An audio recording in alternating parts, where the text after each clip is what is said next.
आदिवासियों की आवाज को दबाने का सर्व आदिवासी समाज ने लगाया आरोप। समाज ने जताई गहरी चिंता।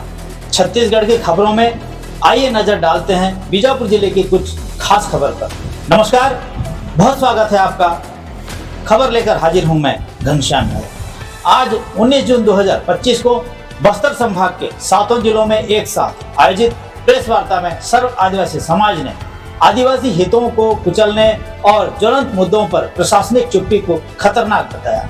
बीजापुर स्थित गोंडवाना भवन में आयोजित इस कार्यक्रम में समाज के प्रतिनिधियों ने गंभीर आरोप लगाया है। दमन की राजनीति, तेंदुपत्ता बोनस घोटाला उजागर करने वाले पूर्व विधायक मनीष कुंजाम के घर छापे और वरिष्ठ नेता कवासी लखमा की गिरफ्तारी को आदिवासी आवाज दबाने का प्रयास बताया।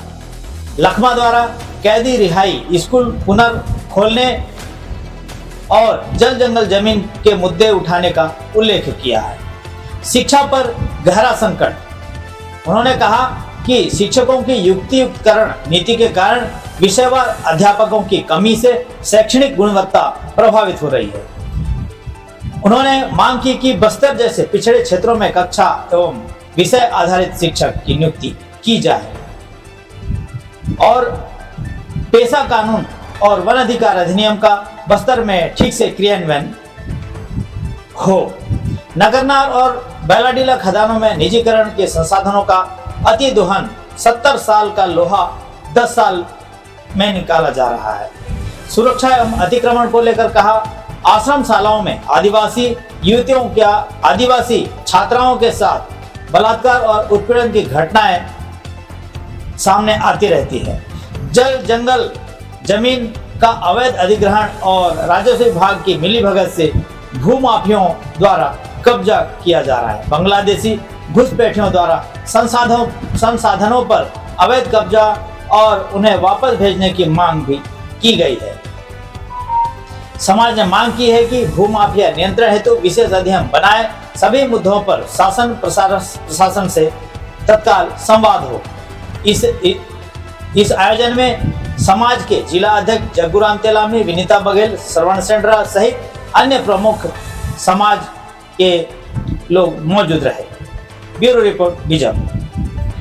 इसमें हम कुछ गंभीर मुद्दों पर आप सबसे चर्चा करेंगे। जैसा कि आप सब जानते हैं कि बस्तर में परिस्थितियां लगातार विषम होती जा रही हैं। इस स्थिति में आदिवासी समाज की कुछ चिंताएं उभर कर सामने आ रही हैं, जिस पर बात रखना आवश्यक हो गया। मुद्दों को गंभीरता के साथ उठाने वाले समाज और संगठन को दबाव डालकर कुचलने का प्रयास किया जा रहा है, ऐसा प्रतीत हो रहा है। मनीष कुंजाम के घर में छापा मारा गया। कार्रवाई आवाज उठाने वाले दबाव के लिए की गई, यह सब जानते हैं। जो शिकायत करता है उसी पर ही कार्रवाई करना यह बेहद ही हास्यास्पद है। नियुक्तिकरण की प्रक्रिया जिस तरह से किया जा रहा है, उससे शालाओं में विषयवार शिक्षकों की पदस्थापना नहीं हो पा रही। आदिवासी अंचल में शिक्षा की गुणवत्ता की कल्पना हम कैसे कर सकते हैं? बच्चों की संख्या के आधार पर नहीं, बल्कि कक्षा और विषयवार शिक्षकों की पदस्थापना की जाए। के क्षेत्र में पिछड़े क्षेत्र को ज्यादा ध्यान देना चाहिए। के जेल भेजा गया है, वैसा प्रतीत होता है। बस्तर के बुलंद आदिवासी आवाज को दबाने का प्रयास तो नहीं है। अपने मंत्रित्व काल में संभाग के सभी मुख्य समुदाय के उत्थान के लिए कार्य किए हैं। विभिन्न मामलों में कैद बंदियों के मामले को समाप्त करते हुए माननीय न्यायालय से उन्हें बरी करवाया। बस्तर में वर्षों से बंद पड़े स्कूलों को उनके प्रयास से पुनः शुरू किया गया। जनजाति के बच्चों को कवासी लखमा जी के प्रयास से MBBS में प्रवेश दिलवाया गया। इस अपनी ही सरकार से लड़ते रहे। जमीन को बचाने के लिए विभिन्न आंदोलन है तो सामान्य प्रतीत नहीं होता। कहीं न कहीं बस्तर के ज्वलंत मुद्दों पर बात करने वाले या काम करने वालों को दबाया जा रहा है। उन्हें शासन प्रशासन से अपनी बात रखने से रोका जा रहा है।